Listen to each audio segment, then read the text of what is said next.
Hello, and welcome to Working Lunch, the Slow Chambers weekly series where we take some time to talk with our community leaders and help you connect to some of the things happening in our region. I'm Jim D'Antona, President and CEO of the Slow Chamber, and today you'll get to be a part of my conversation with Ed Chapuis, Vice President and General Manager at KSBY. Ed's broadcast career spans more than 30 years in California, working in the Bay Area, Sacramento, and most recently in San Diego. He's earned 3 national Edward R. Murrow Awards, a national George Foster Peabody Award, and 3 local Emmy Awards. Ed also serves on the board of directors of the First Amendment Coalition, which is dedicated to advancing free speech, open government, and public participation in civic affairs.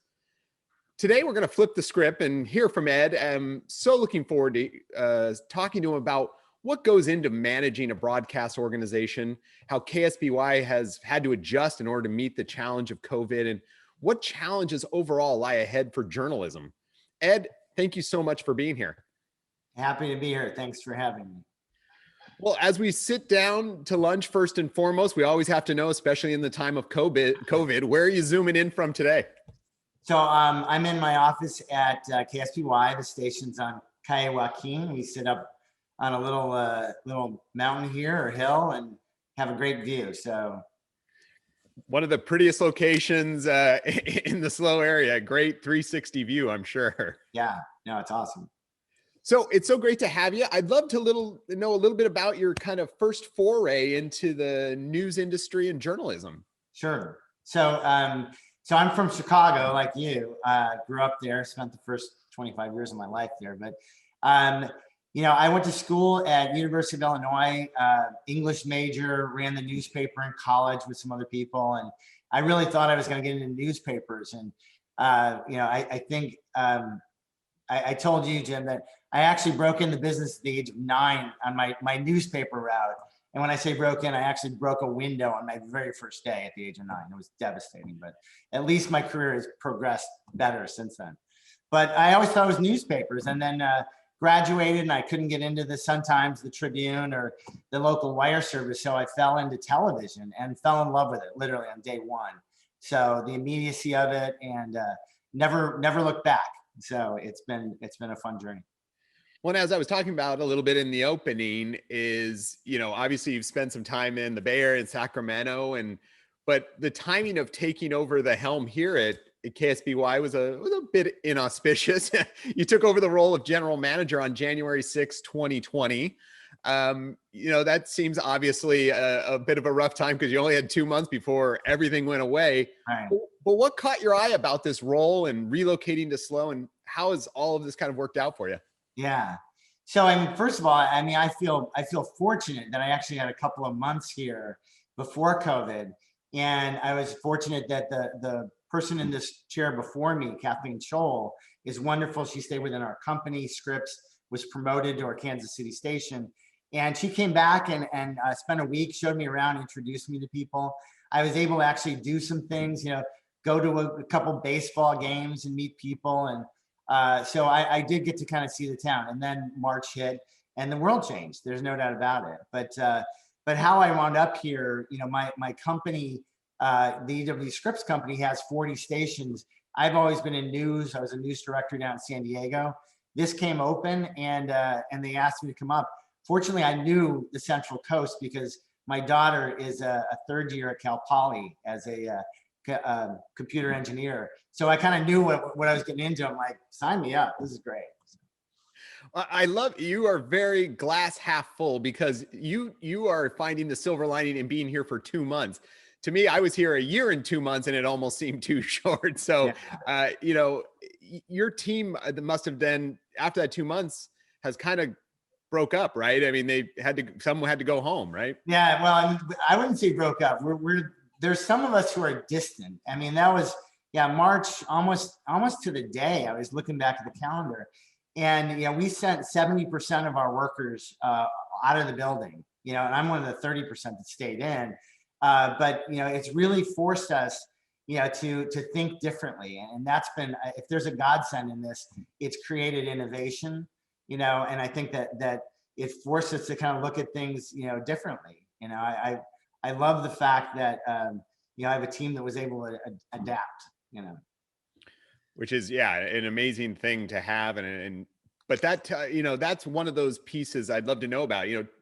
Tell us a little bit about what a general manager for a TV station does. Do you produce, direct? Are you business ops? Do you help pick the new Jeopardy host? All of the above? What's in it? No, I am a Jeopardy fan, and I wish I could help, by the way. No, I think the role of general manager is a little bit of chief cook and bottle washer. We do a lot of everything. So, I mean, thankfully, being in broadcasting for more than 30 years, that I actually do know a little bit about engineering and creative services and the other HR and finance and sales. But news is my background. News is my core and my center, which is great. It's a good lineup. So I have to know a little bit, enough to be dangerous in those areas. But when COVID hit, that was the most interesting part. I think it forced me to learn the building a little bit more. So I'm the guy that has to go do the mail. When the bell rings out front, I'm the closest to it, I can hear it. I'm the one that has to go to Costco to make sure we have enough coffee pods. So it's like, it's very glamorous, Jim. I'm sure that you're thinking like, wow. Well, 30 years, and look how I've ended up. That's awesome. Yeah, but I'm back to doing what I did as a PA. Right. Yeah. Well, but you know what? And that to me is always a great sign. And I think all business people talk about it as a great leader is someone who can just dive in, help the team get it. So I'm sure your team certainly appreciates it. And what I would say is, my initial take would have been that broadcasting seemed like something that didn't have to change dramatically. Like it didn't seem like your team had to change much, but I guess maybe that's because your team is just making it look that easy. I mean, how's the pandemic really changed that? Sure. Well, first of all, I'm glad you think that, because it was anything but. We had a station meeting, I think, a week or two into the pandemic when we had everyone home. And I remember I shared my screen and I played a clip from Apollo 13. And it was literally the explosion, Houston, we have a problem. And I came back, I said, you guys, the mission has changed. I think that whatever our plan was for this year, whatever we're doing, we really need to focus down to a very few things. And number one was keeping everyone safe. Obviously we put a lot of COVID precautions in, both here in the building and the field. The other was keeping the lights on and the station running. We truly are an essential business. And I think that we provide important information. And the last piece was to make sure that we're there for the community, that we're helping the community. And I think we launched some things like Rebound, and We're Open, and did some things to help, like the food bank and others, because this has been really, really hard on everyone. I mean, I think our business took a hit, but nothing like some of the other businesses that had to shut down and reopen. So I feel thankful that we were able to pivot quickly to that. But yeah, some of the technical stuff behind the scenes would just make you laugh if you saw what it looked like. Well, and I think first I would say, as on behalf of the chamber, we've seen the great work you're doing to talk about the stories about businesses and how they're persevering through, and really do appreciate the great work your team and the reporters are doing on that. But as you were just talking about, one of those most high profile work from home setups we're seeing on the local news is your anchors invited us into their homes, right? For the beginning of the year. So obviously you don't have full setups in there. Yeah. How was that transition, and how have you been able to bring some of them back to the studio? Yeah. First of all, I would say initially it was a little rough, but I think the feedback we got from viewers was amazing, that they actually enjoyed seeing where our anchors lived, and there was a little bit of peeling back the curtain, and I think it allowed us to be even more authentic and connect to the audience better. It kind of showed them we were going through things. So when you're looking at Richard Gerhardt or Dave Hovde in their living rooms, it's kind of funny, and even getting them back in the building, it isn't quite there yet. You may see a double box, but literally, like his studio is a conference room about 20 feet from my desk. He's not even in the studio with Nina, and Dave, so we've had to do a lot of adjusting, but I think it's made us stronger in the end.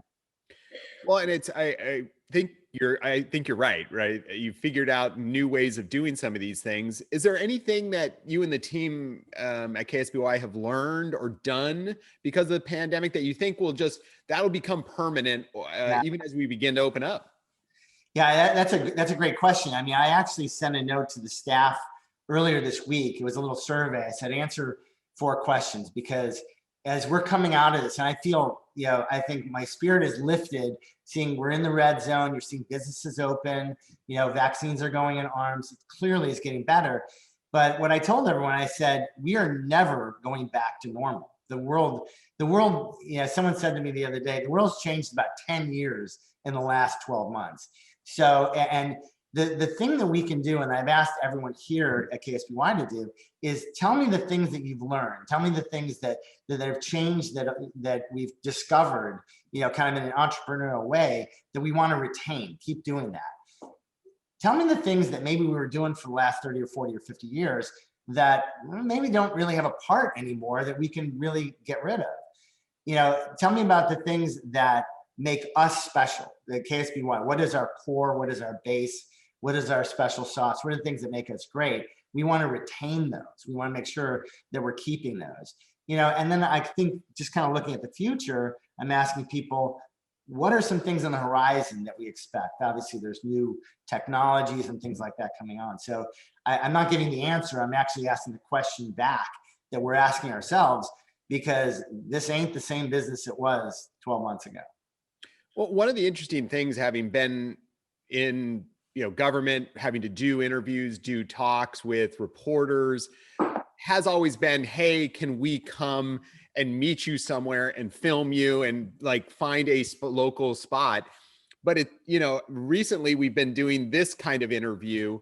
Do you think that's something that you see in the long term, as maybe it doesn't work for every situation, but it does, if you can't make those connections, be able to have those conversations with either maybe legislators in Sacramento or DC or some of those things? Yeah, no, I think the Zoom interview or FaceTime or whatever it is beneficial. We were doing it some before, but I think the purists would be like, oh, it's not, and I think that viewers got over that real quick. If the information's good and the pictures are decent, they'll accept it. Obviously, we prefer to do, in person, because I think that there's a little more connection there. Even the in-person stuff we're doing right now, we're still distancing. We're using like these microphone extenders. I went down to Home Depot and bought them. They're for like painting ceilings. So all of my reporters and photographers still can use these things. We're still distancing, and so we've learned. But yeah, I think the Zoom interview is a staple that will not go away.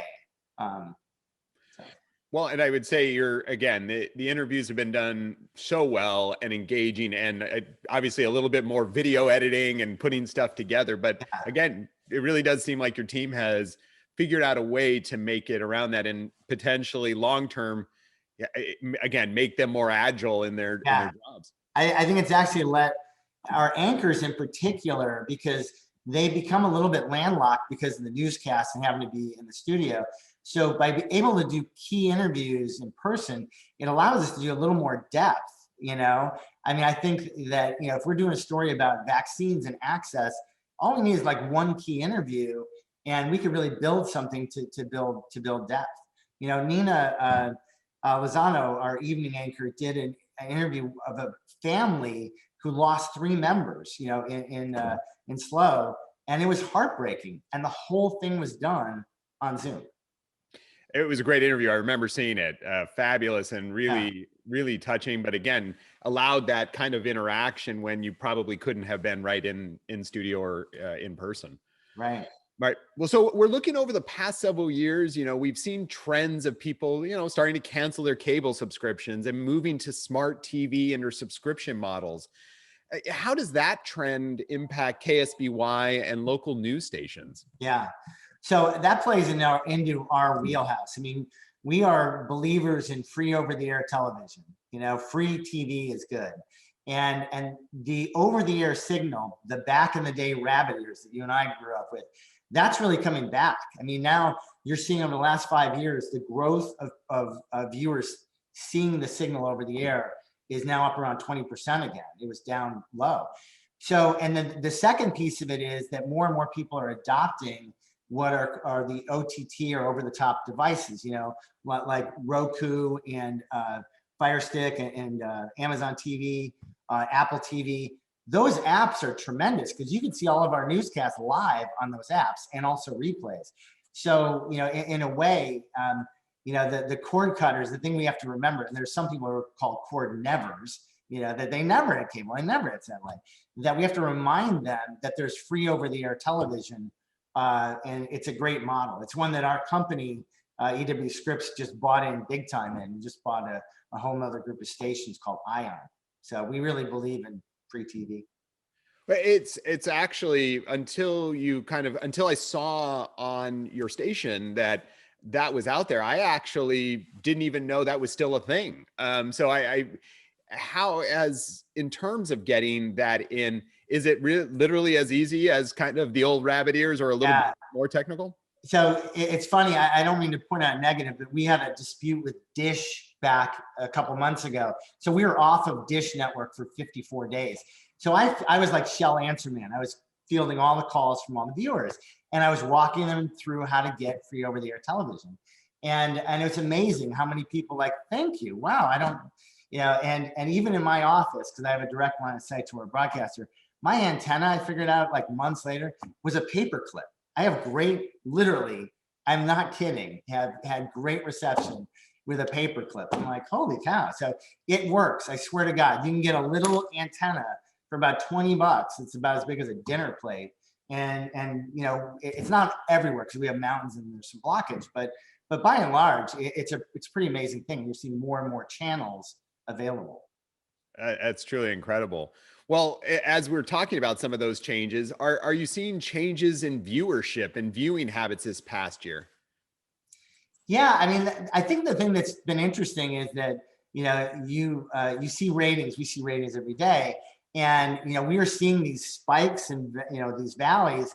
That, I mean, our early evening shows, our 5 and 6, have never had bigger numbers. They're great. The early morning, like 5 a.m., like, why are they down? Well, it makes sense. People are not waking up and they're not getting ready to drive to work. They're able to sleep an extra hour. So there's certain day parts that are down a little bit, and there's certain ones that are up a little bit, but it kind of all comes out in the wash. But I think that, if there was ever a discussion about, are we essential? Are we important? Then the pandemic hit, and you saw really the viewership went up, and certainly on digital and social media, those numbers just went through the roof.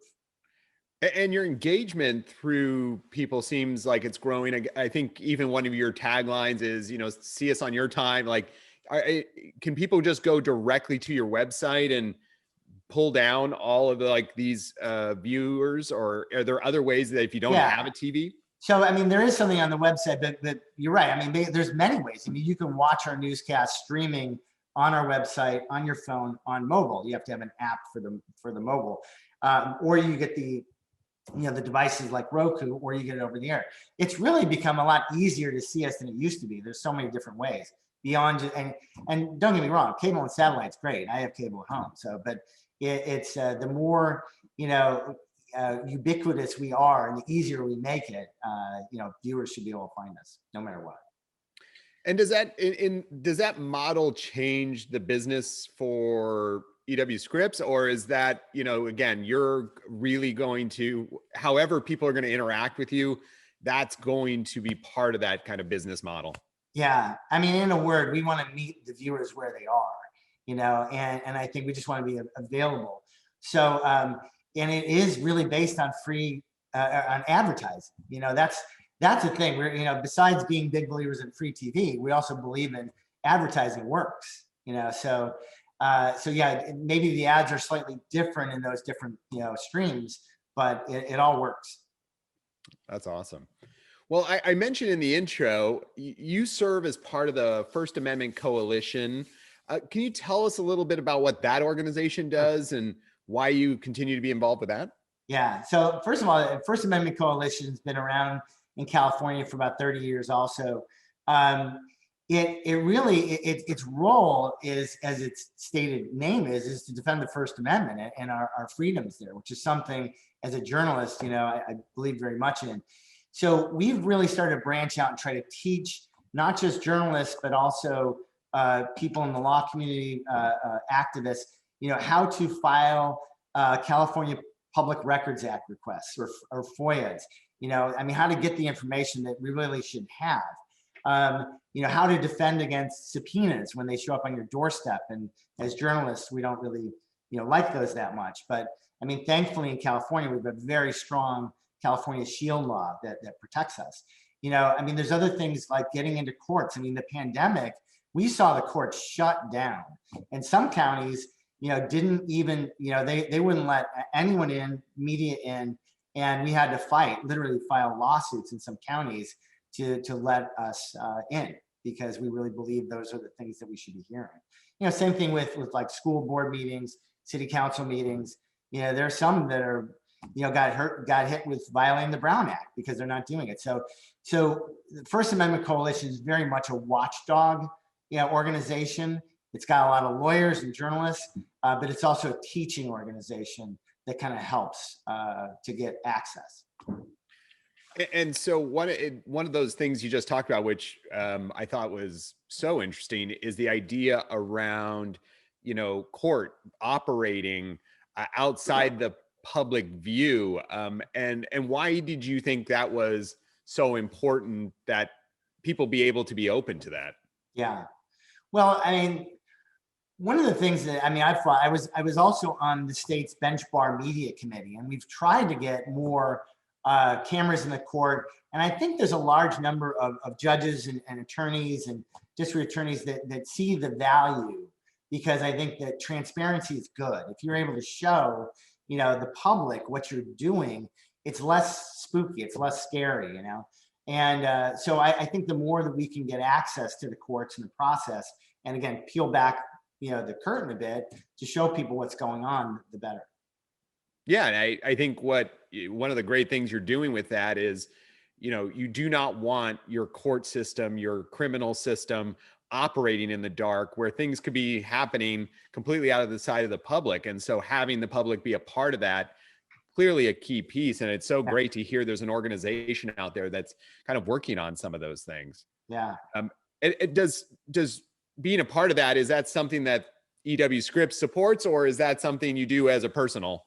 Well, they actually, through an attorney with Scripps, that's how I got the introduction. They had to nominate me, and I got in. But it's an interesting organization because it has a lot of lawyers, it has a lot of print journalists, and I think they want more broadcast journalists. One of the things we did last year with them, I don't know if you know that there's been some law changes about police transparency, and that's probably some of the best things we've done, is to fight to get body camera footage all dumped within 45 days. There's been some great legislation, so and that's the kind of thing that that you see.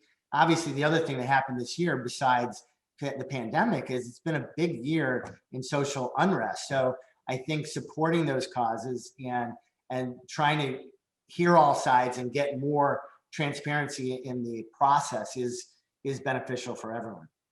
Right. It's so awesome to hear you talk about that and be a part of that, because that is a key part of our democracy and our union. When you look at, so let's look at the future. Let's take some looks down. What are your hopes, visions for KSBY in the future? First of all, I'm thankful, because I came to a place. This is a very strong station. I've worked now at 6 or 7 stations, and I've been at the number ones, and I've been at the scrappy number 3s and 4s, and this is a strong number 1 station. We're number 1 in ratings and revenue. So we have the benefit of that position. I want to make sure we're leveraging that position in the community first. That I think we want to do some community initiatives. I think hunger is one of the big ones that I'd like to see us advance. I say advance because I think we already do some big things there. Our season of hope, where we're gathering food around the holidays. We're going to try and do that stuff year round. The Scripps Howard Foundation gave us a check and said, go find someone who gives away food. So I was able to give a $12,000 check to the Slow Food Bank, and their need has tripled. we also gave the same amount to the Santa Barbara Food Bank. So that's a project I really want to see us work on this year, because I think it goes to, I mean, hunger just, it affects everybody. So that's one project. Obviously on the news side, on the coverage side, I think we've got to, find ways to be more in-depth, more local, do more pieces about, issues that affect the community. I think we already do that, but I think we can do more. So we have a great team here. I'm really very fortunate. And how does that, because I've noticed, and you've done an amazing amount of work for PSAs, public service announcements, giving some time to those important nonprofits out there. How is that as a, in your corporate kind of structure that, that fits in? Because obviously, you're taking up time that could be there for advertising, for making money. You guys have done an amazing, talk a little bit about that? Sure. I was going to say, you've probably seen a few more public service announcements on our air this year than in past years, because we're not selling as many ads. I mean, but quite frankly, it's a good thing. We're getting behind causes. I think the vaccine cause is really an important one. You're going to see more on that. We're talking to, Cal Poly and trying to partner with them and the hospitals here. I think, obviously Dignity, Tenet, to try to get more people to embrace the vaccine quicker. So I could see a campaign on the horizon, with that.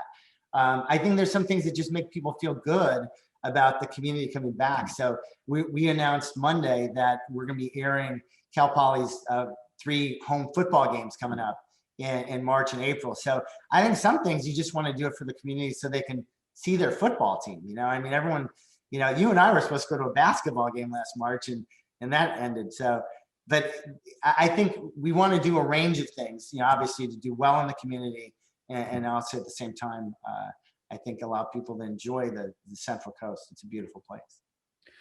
Well, Ed, thank you for all you're talking about here. If anyone out there obviously wants to be more up to date on the local news, what's the best place to find the coverage besides on TV? Yeah, well, I mean, there's parts on our website that kind of explain how to find us, but it's also a way to contact us.